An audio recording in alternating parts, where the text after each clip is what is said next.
Καλημέρα σας. Χαίρετε. Τι θα θέλατε να έχετε στη ζωή σας? Χαρά, ειρήνη, ευτυχία, αδιατάραχτη γαλήνη. Όλα αυτά είναι δώρο του Θεού, μας λένε τα μαθήματα θαυμάτων. Και δεν χρειάζεται να τα περιμένουμε για να έρθουν κάποτε. Είναι στη διάθεσή μας τώρα. Αλλά αφού μας τα προσφέρει, γιατί δεν τα βιώνουμε συνεχώς? Γιατί ίσως δεν είμαστε πολύ πρόθυμοι να τα λάβουμε αμέσως τώρα. Αυτό επιχειρεί να διορθώσει το σημερινό μάθημα. Καλώς ορίσατε λοιπόν στο μάθημα 166. Ο Θεός μου έχει εμπιστευτεί τα δώρα Του. Όλα τα πράγματα σου έχουν δοθεί. Η εμπιστοσύνη του Θεού σε σένα είναι απεριόριστη. Αυτός γνωρίζει τον Υιό Του. Αυτός δίνει χωρίς καμιά εξαίρεση, χωρίς να αρνείται τίποτα που μπορεί να συνεισφέρει στην ευτυχία σου. Και ωστόσο, αν το θέλημά σου δεν είναι ένα με το δικό Του, τα δώρα Του δεν λαμβάνονται. Και γιατί άραγε αρνούμε να λάβω τα δώρα του Θεού? Αναρωτιέται ο σκεπτόμενος.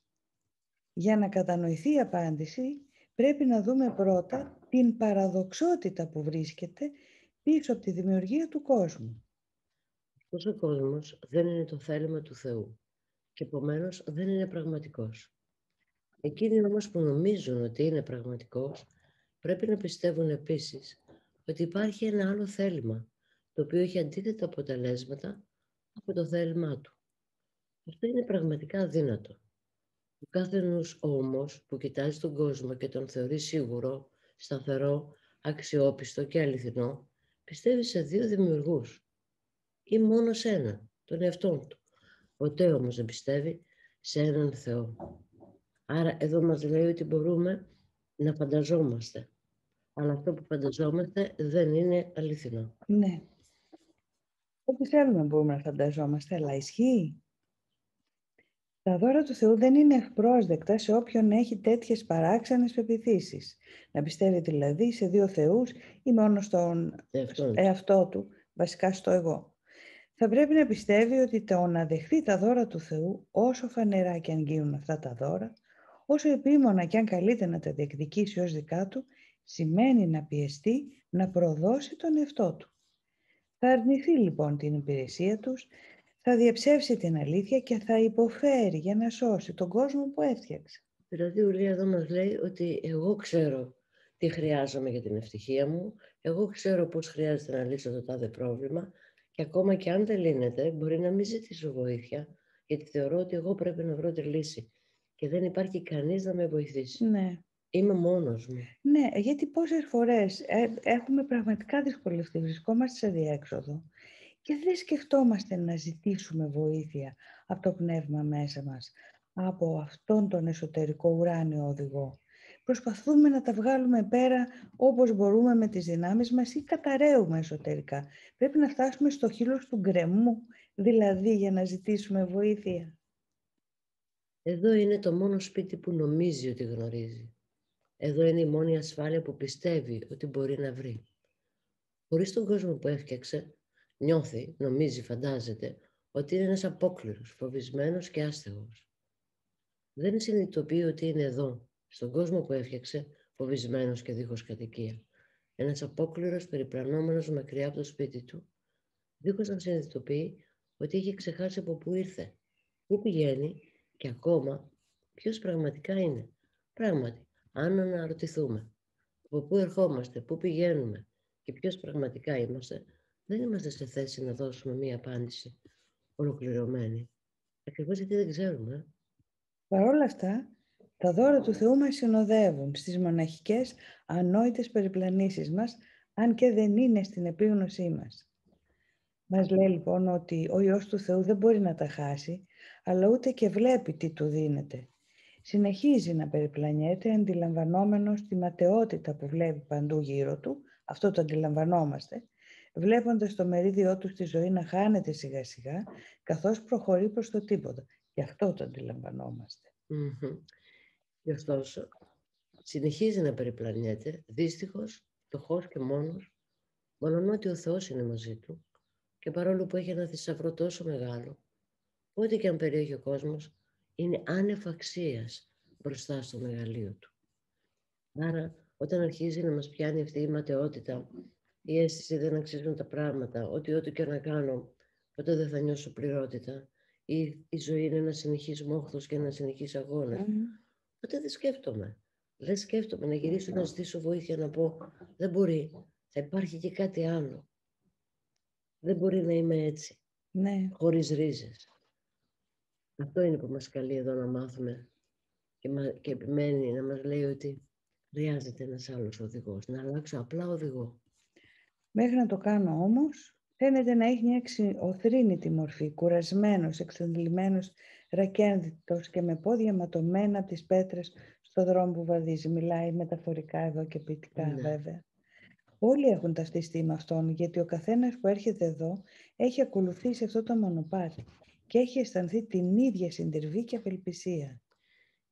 Είναι όμως πράγματι αξιοθρήνητος όταν βλέπεις ότι ακολουθεί το δρόμο που διάλεξε και το μόνο που χρειάζεται είναι να συνειδητοποιήσει ποιος βαδίζει μαζί του και να ανοίξει τους θησαυρούς του για να ελευθερωθεί.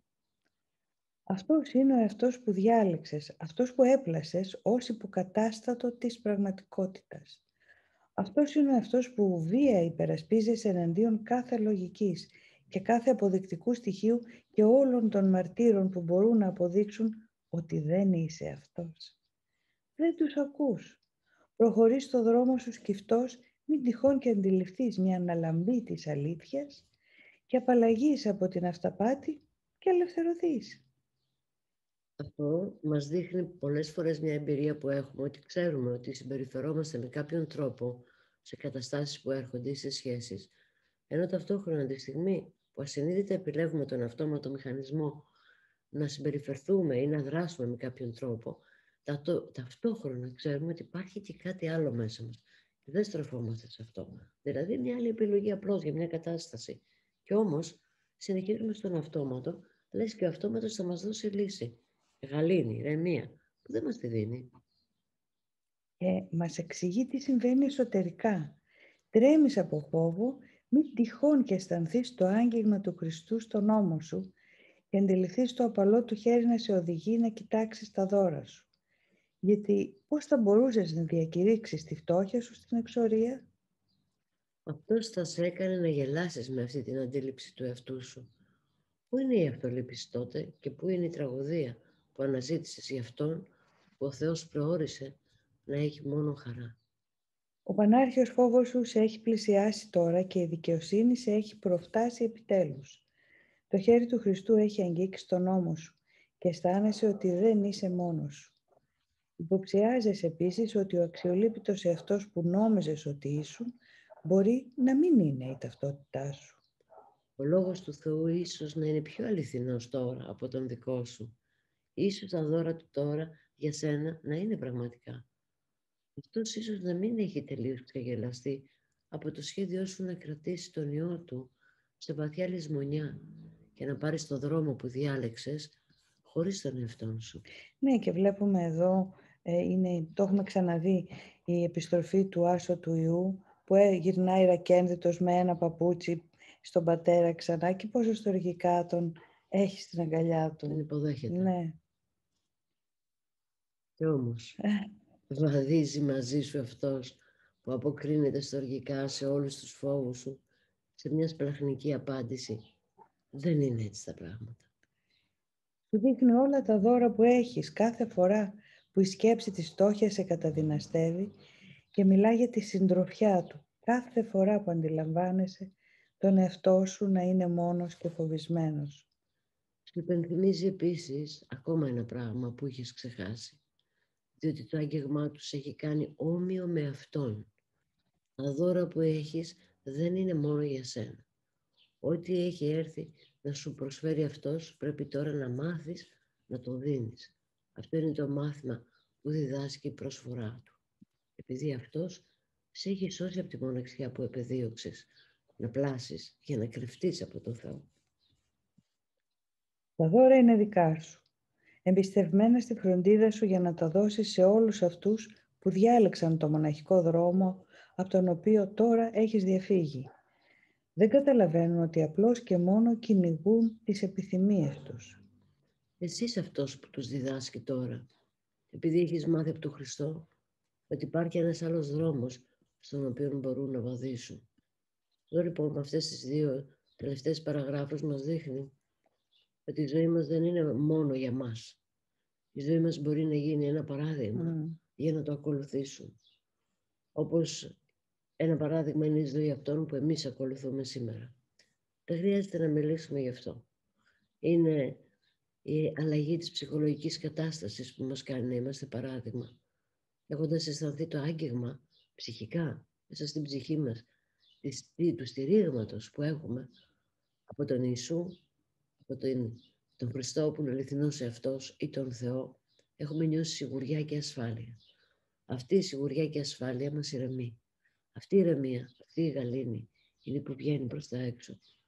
Και είναι αυτό που χρειάζονται τα αδέρφια μας για να νιώσουν και αυτά ότι μέσα σε αυτό τον οριμαγδό του εσωτερικού ή εξωτερικού πολέμου όχι μόνο υπάρχει ελπίδα, αλλά υπάρχει ένας δρόμος ξεκάθαρος, ο οποίος μας οδηγεί στη σιγουριά και στην ειρήνη. Και μια στοργική αγκαλιά, πάντα ανοιχτή, ανά πάσα στιγμή. Έτσι λοιπόν αυτό που διδάσκουμε τελικά είναι αυτό που πήραμε. Και ποιο πήραμε? Ότι δεν είμαστε μόνοι μας. Μαζί μας βαδίζει κάποιος, πολύ μεγαλύτερος, που μας χωράει όλους. Η αλλαγή της τάσης σου γίνεται η απόδειξη ότι όποιος αποδέχεται τα δώρα του Θεού δεν μπορεί ποτέ να υποφέρει από τίποτα. Αυτό σου έχει εμπιστευτεί την απελευθέρωση του κόσμου από τον πόνο. Λέει μέσα στα θαύματα ότι δεν είναι που έδωσε ο Θεός τον Υιό του στον κόσμο για να σταυρωθεί και να τον σώσει από τις αμαρτίες. Κάνει μια άλλη ερμηνεία σε αυτό. Το λέει αλλιώς. Έδωσε τον κόσμο στον Υιό του για να καθαρθεί από τα λάθη του νου.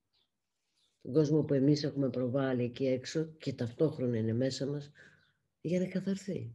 Ναι, και καθώς θυμόμαστε ποιοι είμαστε, αρχίζει αυτή η αγαθότητα της αληθινής μας ταυτότητας να εκδηλώνεται στα λόγια, στη στάση, στο χαμόγελό μας, στην προθυμία να συγχωρήσουμε, στην προθυμία να θυμηθούμε ποιοι είμαστε και να ζητήσουμε βοήθεια γι' αυτό. Και μας λέει, όταν το κάνεις αυτό, δεν προδίδεις την αποστολή σου. Μας καλεί λοιπόν, μην προδώσεις την αποστολή σου.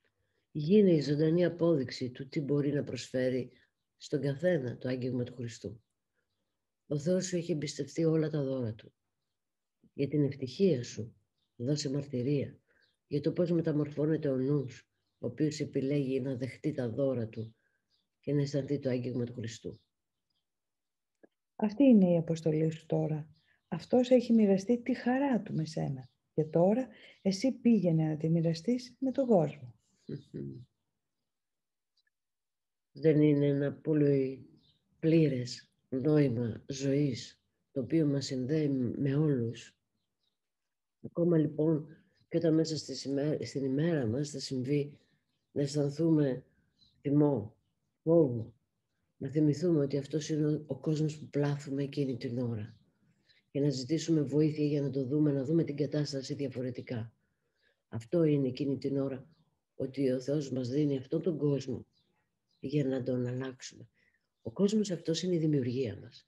Η δημιουργία μας έχει ορισμένα λάθη, λόγω λησμονιάς. Έτσι λοιπόν, μας δίνει έρχεται ο Χριστός, η αληθινή ταυτότητα, ή ο Ιησούς, ή το πνεύμα μέσα μας να μας υπενθυμίσει ότι έχουμε βοήθεια για να τον διορθώσουμε. Με βοήθεια. Δεν μπορούμε μόνοι μας. Ετοιμότητα από εμάς, προθυμία και την διαδικασία της διόρθωσης την κάνει το πνεύμα μέσα μας. Και εμείς μαθαίνουμε από αυτό πώς γίνεται η διόρθωση. Ας θυμόμαστε λοιπόν να ζητάμε βοήθεια για να λάβουμε τα δώρα που είναι εκεί, είναι διαθέσιμα συνεχώς. Αυτή η αγκαλιά είναι συνεχώς ανοιχτή. Ας θυμόμαστε να την αναζητάμε. Κάθε μέρα που είστε εδώ για να κάνετε αυτή την άσκηση τη διαλογιστική που προτείνει τη συγχώρεση και κάθε μέρα κάποιον λίγο περισσότερο, ακόμα λίγο περισσότερο, τον απελευθερώνετε μαζί με τον εαυτό σας, προσφέρετε μεγάλο δώρο, όχι μόνο στον εαυτό σας ή σε αυτόν τον κάποιο ή κάποιους που κάθε μέρα καλείτε στο νου σας, αλλά σε όλη την ανθρωπότητα. Αν ξέρατε τι μεγάλο δώρο δίνετε. Αλήθεια είναι. Ας έχουμε λοιπόν στο νου μας ότι έχουμε όλα τα δώρα που χρειαζόμαστε για να περάσουμε όχι μόνο μια ειρηνική μέρα, αλλά κάθε στιγμή της ζωής μας. Και ας το ακτινοβολούμε αυτό και στους άλλους που έχουν ανάγκη να θυμηθούν όπως και εμείς. Καλή εξάσκηση. Στο μάθημα 166 ο Θεός μου είχε εμπιστευτεί τα δώρα Του. Ζητήστε τα σήμερα, τώρα, γιατί είναι εδώ τώρα για σας διαθέσιμο. Και η ειρήνη και η χαρά. Διεκδικήστε τη. Καλημέρα σε όλους. Χαίρετε.